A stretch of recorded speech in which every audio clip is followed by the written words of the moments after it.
Hello everybody and welcome to this talk of EuroCG 2020 online, in which we are packing squares into disks with optimal worst-case density. My name is Linda and this is joint work with Sándor, Vijay, Kushagra, Phillip and Christian. Packing objects in containers is a challenge we are facing in everyday life. For example, when we are packing luggage in the trunk of our cars or when we are making ravioli from our pizza dough.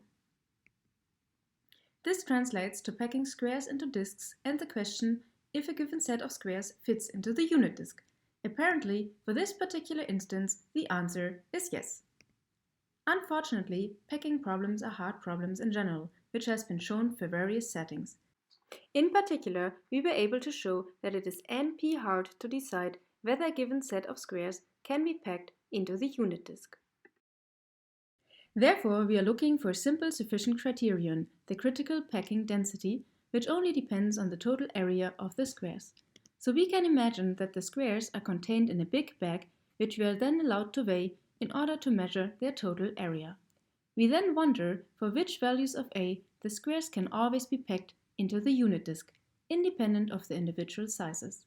Clearly, if the area of the squares exceeds the area of the disks, then they can never be packed.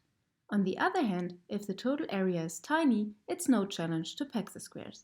However, for some values of A, the individual sizes of the squares determine whether or not the instance can be packed. The value where the answer transitions from yes to maybe is called the critical packing density. The critical packing density has been investigated for similar settings in which squares and disks are packed into circular and square containers. Already in 1967, Moon and Musa showed that every set of squares, of total area at most 1/2, can be packed into the unit square.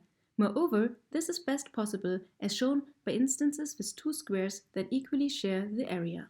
If their side length was slightly exceeding 1/2, it would be impossible to pack them into the unit square. Consequently, the critical packing density is 1/2. Likewise, the critical packing density has been determined by Fekete et al. Last year for packing disks into a square and disks into a disk. So far, it remained open for packing squares into the unit disk. This is what we are investigating in the following. An upper bound to the critical packing density is given by the following instance of two squares with side lengths 2 over square root of 5, which have a total area of 8 over 5. As our main result, we show that 8 over 5 is in fact the critical packing density.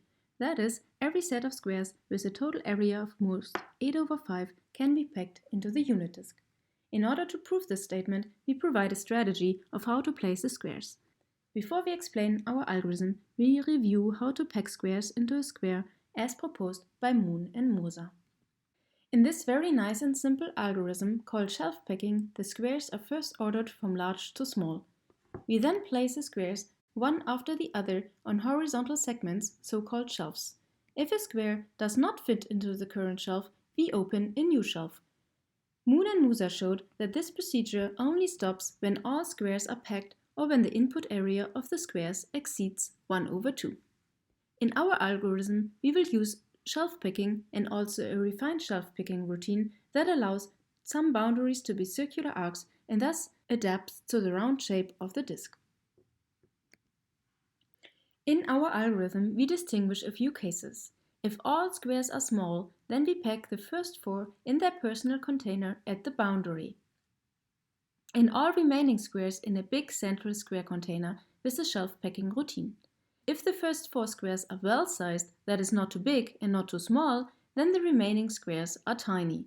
Therefore, we can pack the first 4 in their personal container in the center and all remaining squares fit into a small square container at the top. In all other cases, we make use of a refined shelf packing approach.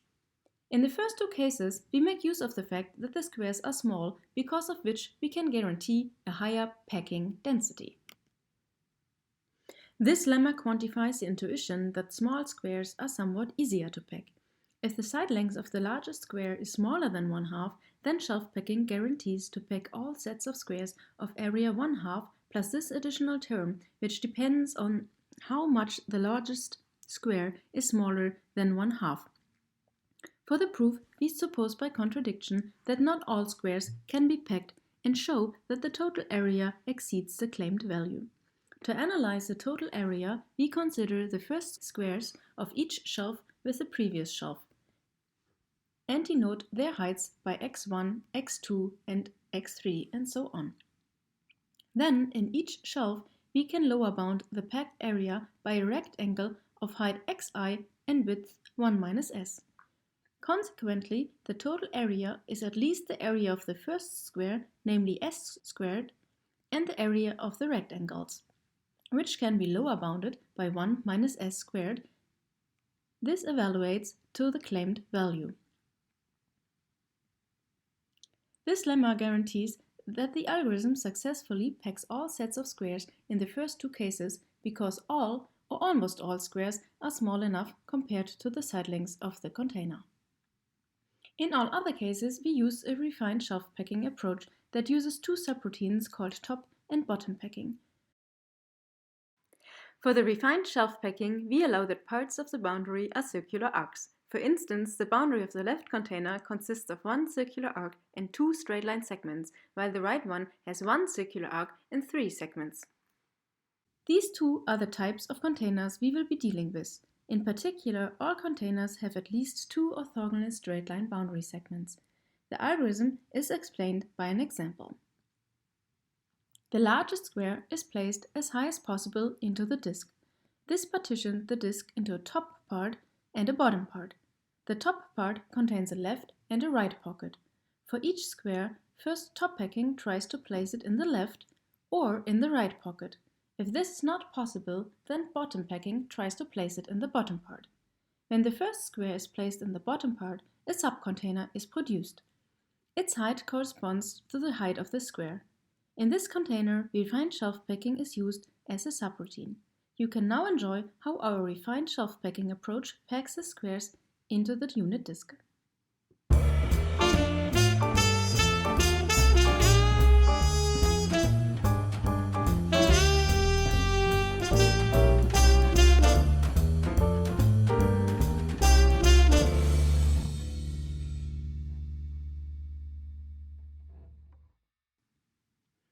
While the algorithm is fairly simple, its analysis is intricate. In order to prove correctness, we show that if the algorithm fails to pack all squares, then the area exceeds the bound of 8 over 5. This is that we consider the area of the packed squares and the first square of side length Sn that has failed to be packed. To do so, we use a number of tools and bounds. For instance, we derive lower bounds for the packed area in the left and right pockets and in the subcontainers, which depend only on the dimensions of these containers. To get an idea, we take a look into the case that bottom packing uses exactly one subcontainer. We know that the area of the input squares depends on the first square, the area packed in the top part, the area packed in the bottom part, and the area of the last square. We then want to show that their sum exceeds 8 over 5.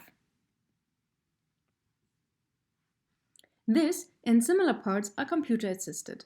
For instance, in this particular case, our function depends on two parameters, the side length of the largest square, S1, and the height of the first constructed subcontainer by bottom packing, H1.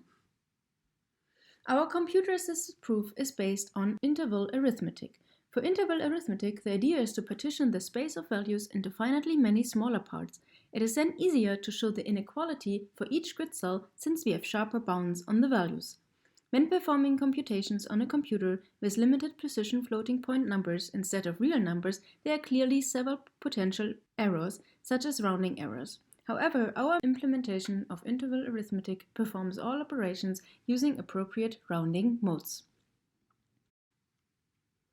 To sum up, we have established the critical packing density for packing squares into the unit disk as 8 over 5. Our approach consisted of a simple algorithm, namely a refined shelf packing approach that allows to consider the round shape of the disk. The challenge of this proof was analysis of the algorithm, for which we used and developed several tools such as bound and interval arithmetic. For future work, it would be interesting to study how the bounds can be improved in case of squares of bounded size, as for instance if we are cutting ravioli, or more generally the packing of bounded size objects into containers.